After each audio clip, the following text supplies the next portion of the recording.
ఎమ్మెల్యేల అనర్హతపై బీఆర్ఎస్ సుప్రీంకోర్టును ఆశ్రయించింది. 2 పిటిషన్లు దాఖలు చేసింది. 7 ఎమ్మెల్యేల అనర్హతపై రిట్ పిటిషన్, 3 ఎమ్మెల్యేలపై ఎస్ఎల్పీ వేసింది. ఎమ్మెల్యేలు తెల్లం వెంకట్రావు, కడియం శ్రీహరి దానంపై ఎస్ఎల్పీ దాఖలు చేసింది.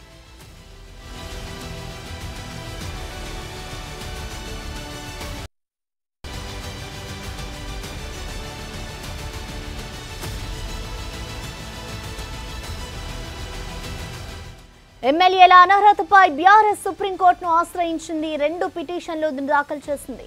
7 ఎమ్మెల్యేల అనర్హతపై రిట్ పిటిషన్, 3 ఎమ్మెల్యేలపై ఎస్ఎల్పీ వేసింది. ఎమ్మెల్యేలు తెల్లం వెంకట్రావు, కడియం శ్రీహరి దానంపై ఎస్ఎల్పీ దాఖలు చేసింది.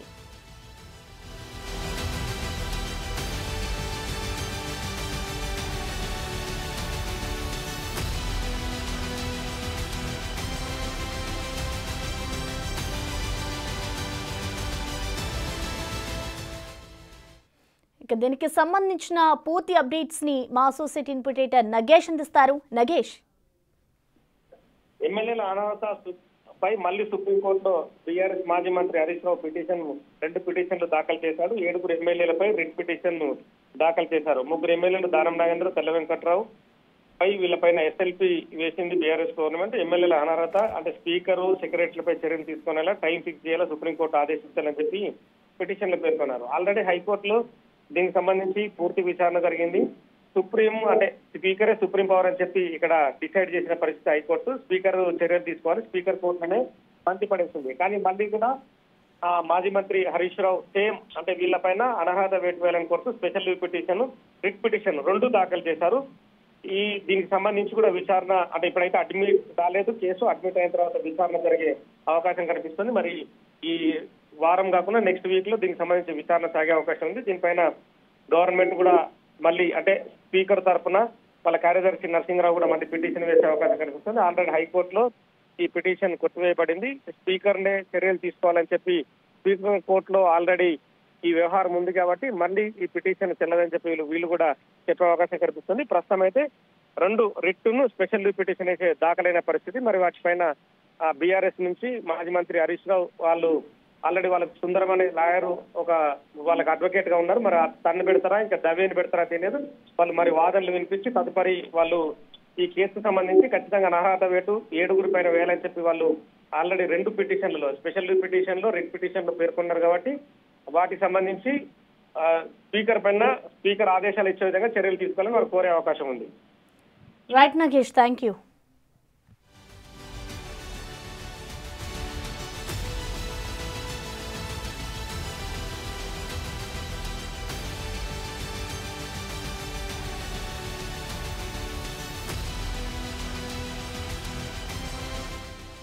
ఎమ్మెల్యేల అనర్హతపై బీఆర్ఎస్ మరొకసారి సుప్రీంకోర్టును ఆశ్రయించింది. 2 పిటిషన్లను దాఖలు చేసింది. 7 ఎమ్మెల్యేల అనర్హతపై రిట్ పిటిషన్, 3 ఎమ్మెల్యేలపై ఎస్ఎల్పీ వేసింది. ఎమ్మెల్యేలు తెల్లం వెంకట్రావు, కడియం శ్రీహరి దానంపై ఎస్ఎల్పీ దాఖలు చేసింది.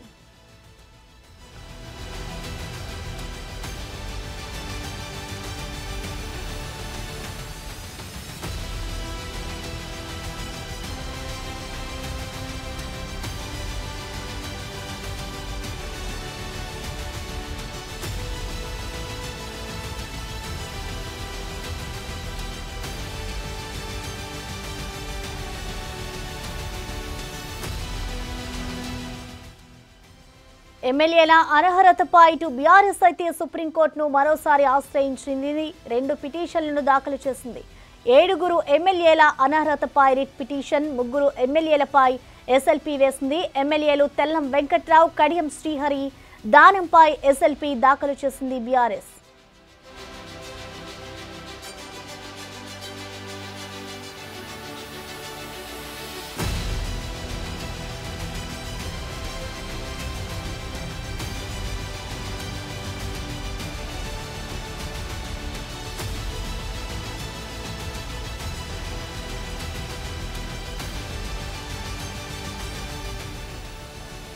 ఎమ్మెల్యేల అనర్హతపై బీఆర్ఎస్ సుప్రీంకోర్టును ఆశ్రయించింది. 2 పిటిషన్లను దాఖలు చేసింది బీఆర్ఎస్. 7 ఎమ్మెల్యేల అనర్హతపై రిట్ పిటిషన్, 3 ఎమ్మెల్యేలపై ఎస్ఎల్పీ వేసింది. ఎమ్మెల్యేలు తెల్లం వెంకట్రావు, కడియం శ్రీహరి దానంపై ఎస్ఎల్పీ దాఖలు చేసింది.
రైటిక ఇటు బీఆర్ఎస్ వేసిన పిటిషన్ కి సంబంధించిన మరింత సమాచారాన్ని మా editor in chief PV Srinivas అందిస్తారు. పివి శ్రీనివాస్, చెప్పండి, ఇటు ఎమ్మెల్యేల అనర్హత పిటిషన్ వేయడానికి బీఆర్ఎస్ చూపిస్తున్న కారణాలు ఏంటి? మరొకసారి వీరి మీద పిటిషన్ అయితే బీఆర్ఎస్ పార్టీ వేసింది, మొత్తంగా ఎలా చూడాలంటారు శ్రీనివాస్? ప్రధానంగా అనర్హత ఇప్పటికే హైకోర్టులో దీన్ని కొట్టేయడం జరిగింది. స్పీకర్ కి నిర్ణయాధికారం ఉంది, మేము దాంట్లో జోక్యం చేసుకోలేము. దీని మీద సుప్రీంకోర్టు గతంలో అనేక జడ్జిమెంట్లు ఉన్నాయి. ఆ జడ్జిమెంట్ల ఆధారంగా స్పీకర్ ఒక కాల వ్యవధి టైం బాండ్ పెట్టి ఆ టైం బాండ్ లో మేము ఇచ్చిన ఫిర్యాదుల మీద విచారించి ఆయన నిర్ణయం తీసుకోవాలి. ఆ నిర్ణయం తప్ప ఉప్ప పక్కన పెడితే ఆ నిర్ణయం తీసుకుంటే దాని మీద అవసరమైతే మళ్ళీ హైకోర్టుకు పోవాలి. కానీ ఇక్కడ హైకోర్టు కానీ సుప్రీంకోర్టు కానీ పోవాలి. కానీ ఇంకా స్పీకర్ ఎటువంటి నిర్ణయం తీసుకోలేదు. కాబట్టి కావాలనే స్పీకర్ కార్యాలయం డిలే చేస్తుంది. దానికి ఒక టైం బాండ్ పెట్టి టైం బాండ్ లో మేము ఇచ్చినటువంటి ఏదైతే పిటిషన్ ఆ పిటిషన్ మీద స్పీకర్ విచారణ చేయాల్సిన అవసరం ఉంది అనేటువంటి వీళ్ళ యొక్క వాదనగా కనపడుతుంది. గతంలో కొన్ని జడ్జిమెంట్లు పోటీ చేస్తారు, కానీ అదే సందర్భంలో మరికొన్ని జడ్జిమెంట్లు కూడా స్పీకర్ విశేషణాధికారం ఉంటుంది, స్పీకర్ పరిధిలో మేము జోక్యలేము, ఎందుకంటే అది కూడా రాజ్యాంగబద్ధమైనటువంటి పోస్టు. కాబట్టి స్పీకర్ తీసుకోవాల్సిన నిర్ణయాల్లో మేము జోక్యం చేసుకోలేమని గతంలో హైకోర్టు కానీ సుప్రీంకోర్టు కానీ చెప్పినటువంటి సందర్భాలు కూడా ఉన్నాయి. కొన్ని సందర్భాల్లో కొన్ని ప్రత్యేకమైన కేసుల్లో సుప్రీంకోర్టు టైం బాండ్ పెట్టి స్పీకర్ నిర్ణయం తీసుకోవాలని చెప్పిన సందర్భాలు కూడా ఉన్నాయి. అంటే ఈ కాంటెస్ట్ లో ఇప్పుడు ఉన్నటువంటి పరిస్థితుల్లో గతంలో అసలు ఎన్నికలు వచ్చేస్తాయని ఒక కాన్ఫిడెన్స్, అంటే బై ఎలక్షన్ వస్తాయి, ఖచ్చితంగా డిస్క్వాలిఫై అవుతారు వాళ్ళు అనేటువంటి వాళ్ళ క్యాడర్ లో ఒక రకమైనటువంటి అంటే అవగాహన కల్పించారు. ఖచ్చితంగా మనం నెగ్గుతాము, కోర్టు మనకు అనుకూలంగా తీర్పు ఇస్తుంది, ఇంకేమైనా ఎలక్షన్స్ సిద్ధంగా ఉండండి అన్నట్టుగా స్టేషన్ గన్పూర్ కానీ అదేవిధంగా ఖైరతాబాద్ కానీ మరి ముఖ్యంగా ఈ 2-3 నియోజకవర్గాల్లో డిస్క్వాలిఫై కోర్టు తీర్పు ఇచ్చేస్తుంది, ఖచ్చితంగా అనర్హత వేటేస్తుంది. దాంతో ఎలక్షన్ వస్తాయని ప్రిపేర్ అయిపోయి రేపే ఎలక్షన్లు వస్తాయన్నట్టుగా వాళ్ళు ప్రిపేర్ అయ్యారు. కానీ దానికి భిన్నంగా కోర్టు తీర్పు రావటం కొంత వాళ్ళకి నిరాశ మిగిలించింది. దాన్ని కాంటెస్ట్ లో ఇప్పుడు మళ్ళీ సుప్రీంకోర్టుకి వెళ్ళటం జరుగుతుంది. సుప్రీంకోర్టులో పిటిషన్ వేసి తద్వారా గతంలో ఉన్న కొన్ని జడ్జిమెంట్లు కోట్ చేసి దాని ఆధారంగా సుప్రీంకోర్టు జోక్యం చేసుకోవాలని ఒక ప్రయత్నం చేస్తున్నారు. ఈ ప్రయత్నం ఎంతవరకు ఫలిస్తుందో చూడాలి. ఎందుకంటే చాలా సందర్భాల్లో స్పీకర్ తీసుకోవాల్సిన నిర్ణయాల్లో మేము జోక్యం చేసుకోలేమని చెప్పిన సందర్భాలు ఎక్కువ ఉన్నాయి. అదే సందర్భంలో కొన్ని సందర్భాల్లో అంటే టైం బాండ్ పెట్టే టైం బాండ్ లో స్పీకర్ విచారణ చేసి నిర్ణయం తీసుకోవాలనేది ఉంది. ఎందుకంటే గతంలో కూడా తెలంగాణ అంటే ఉమ్మడి ఆంధ్రప్రదేశ్ లో ఆనాడు టీఆర్ఎస్ ఎమ్మెల్యేలు అందరూ 10 మంది ఎమ్మెల్యేలు కేసీఆర్ నాయకత్వం మీద తిరుగుబాటు చేసి వాళ్ళందరూ పరోక్షంగా ఒక శాసన మండలికి జరిగినటువంటి ఎన్నికల్లో ఆనాడు కాసాని జ్ఞానేశ్వర్ ఇండిపెండెంట్ గా నిలబడితే వాళ్ళందరూ మద్దతు ఇచ్చారు, ఆయన గెలిపించారు. అంటే ఆయన ఏ రాజకీయ పార్టీతో కాకుండా ఇండిపెండెంట్ గా ఎమ్మెల్యే కోటాలో ఎమ్మెల్సీగా కాంటాక్ట్ చేస్తే వీళ్ళందరూ ఓట్లేసి ఆయన గెలిపించి ఎమ్మెల్సీ చేసిన సందర్భంలో కూడా వాళ్ళు డిస్క్వాలిఫికేషన్ కోసం పిటిషన్ వేసినప్పుడు ఇది తెలుసుకోవాలనుకున్నప్పుడు స్పీకర్ సురేష్ రెడ్డి ఆనాడు దీని మీద సుదీర్ఘ విచారణ సందర్భం కూడా ఉమ్మడి ఆంధ్రప్రదేశ్ లో ఇదే శాసనసభకి ఉంది. కాబట్టి అటువంటి చరిత్ర ఇప్పుడు స్పీకర్ విషయాలు ఎంతవరకు జోక్యం చేసుకుంటుందో చూడాలి. అయితే పివి శ్రీనివాస్ అంటే గతంలో ఎప్పుడైతే బీఆర్ఎస్ హయాంలో కూడా ఇలాంటి ఫిరాయింపులే జరిగాయి కదా, మరి అప్పుడు సమర్థించుకున్న బీఆర్ఎస్ ఇప్పుడు వ్యతిరేకించడానికి ఏమై ఉండొచ్చు అనుకోవచ్చు కారణాలు శ్రీనివాస్? రాజకీయాలే, ఎందుకంటే మేము 2/3 మెజార్టీ వచ్చినప్పుడే మేము అందరినీ చేర్చుకున్నాం. మేము విధానపరంగా నిర్ణయం తీసుకున్నాం. మేమేమి ఒక్కొక్కరిని చేర్చుకోలేదు. ఇట్లా కారణం చెప్పినా అంతిమంగా సమర్థించుకునేటువంటి కారణాలు తప్ప, ఎందుకంటే మొదటి విడత రాష్ట్రం ఏర్పడిన తర్వాత 2014లో కేసీఆర్ సీఎం అయిన తర్వాత టీడీపీకి సంబంధించిన ఎమ్మెల్యేలని బీఆర్ఎస్ లో ఆనాడు చేర్చుకున్నారు. తలసాని శ్రీనివాస్ యాదవ్ లాంటి వాళ్ళకి మంత్రి పదవి, తెలుగుదేశం సైకిల్ గుర్తు మీద గెలిచినటువంటి తలసానికి మంత్రి పదవి ఇచ్చారు. ఆ తర్వాత కాంగ్రెస్ హస్తం గుర్తు మీద గెలిచినటువంటి సబితా ఇంద్రారెడ్డికి చేర్చుకొని మంత్రి పదవి ఇచ్చారు. కాబట్టి కాంగ్రెస్ పార్టీ ప్రతిపక్ష హోదా కూడా లేకుండా చేశారు. దానికి మేము విధానపరంగా వాళ్ళు విలీనం చేశారు. శాసనసభలో కాంగ్రెస్ పార్టీని బీఆర్ఎస్ లో విలీనం చేశారంట.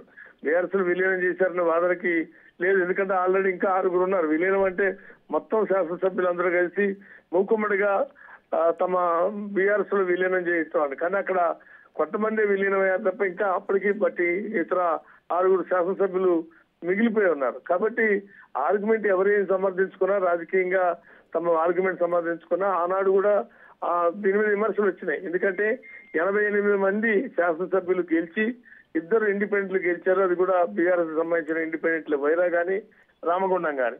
ఈ 2 ఇండిపెండెంట్లు కూడా గెలిచారంటే 88+2 90, అంటే 90 స్థానాలు. 119కి 90 స్థానాల్లో బీఆర్ఎస్ గెలుచుకుంది. వాళ్ళకి ఏమాత్రం అవసరం లేదు. ఎందుకంటే ఏదన్నా తక్కువ ఉన్నాయి, గవర్నమెంట్ మైనార్టీలో ఉంటుంది. ఎందుకంటే బొటాబొటి మార్కులతోనే ప్రభుత్వం నడుస్తుంది.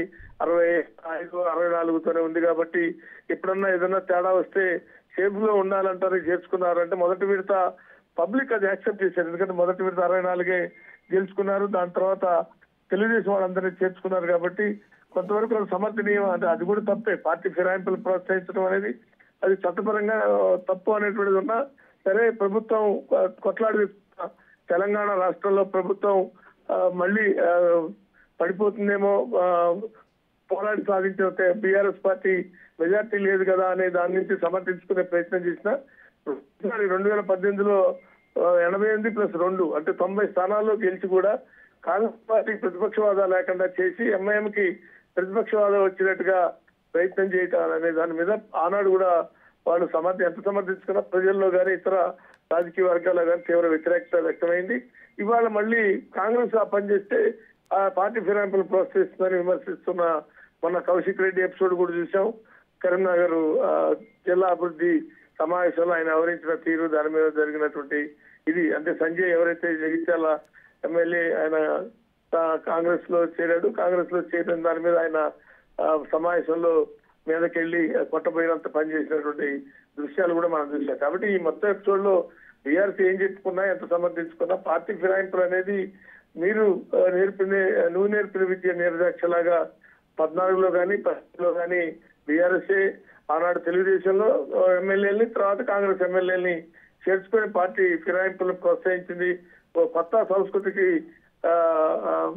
బాట వేయాల్సినటువంటి కొట్లాడి పోరాడి సాధించుకున్న తెలంగాణలో రాజకీయ విలువల్ని పెంపొందించాల్సిన చోట రాజకీయ విలువల్ని దిగజార్చే వైపుగా బీఆర్ఎస్ వ్యవహరించింది అనేటువంటి విమర్శ ఆనాడే ఉంది.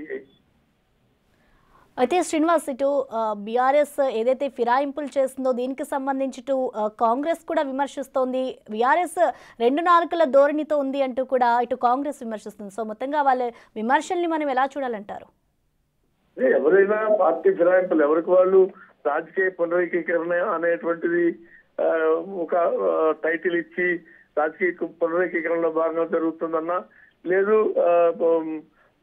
సమైక్య పాలనలో ధ్వంసమైనటువంటి తెలంగాణని పునర్నిర్మాణం చేసుకోవాలి, అందుకని అందరూ కలిసి పనిచేయాలి అనేటువంటి పేరుతో అయినా, లేదు నియోజకవర్గాల అభివృద్ధి కావాలి, అభివృద్ధి జరగాలి, అభివృద్ధి జరగకుండా నియోజకవర్గం అభివృద్ధి కోసమే మేము పార్టీ మారుతున్నాం అనేటువంటి చెప్పినా, ఎవరు ఏం చెప్పినప్పుడు కూడా పార్టీ ఫిరాయింపులకు చట్టం ఉన్నా చట్టానికి లో ఉన్నటువంటి లొసుకులు కావచ్చు, ఆ చట్టంలో ఉన్నటువంటి కొన్ని లోపాలు కానీ, లేకుంటే అధికార పార్టీ వైపే ఉండాలి, అధికార పార్టీలు ఉంటేనే పనులు అయితే నిధులు వస్తాయి నియోజకవర్గానికి అనేటువంటి భావన లేదు. మైనార్టీలో ఉన్న సందర్భంలో కొంత 10 మంది ఉంటే సేఫ్ లో ఉంటాం కదా అనేటువంటిది కానీ లేదా ఎన్నికలు జరిగిన తర్వాత పార్లమెంట్ ఎన్నికలు వస్తున్నాయి కాబట్టి పార్లమెంట్ ఎన్నికల్లో ఎంపీ స్థానాలు ఎక్కువ గెలుచుకోవాలనుకుంటే గెలవాలంటే ఇతర పార్టీలు గెలిచినటువంటి ఎమ్మెల్యేలని లాక్కోవటం ద్వారా అక్కడ ఎంపీ స్థానాలు కూడా కైవాసం చేసుకోవచ్చు అనేటువంటి భావన కావచ్చు. మనం చూసాం 2018లో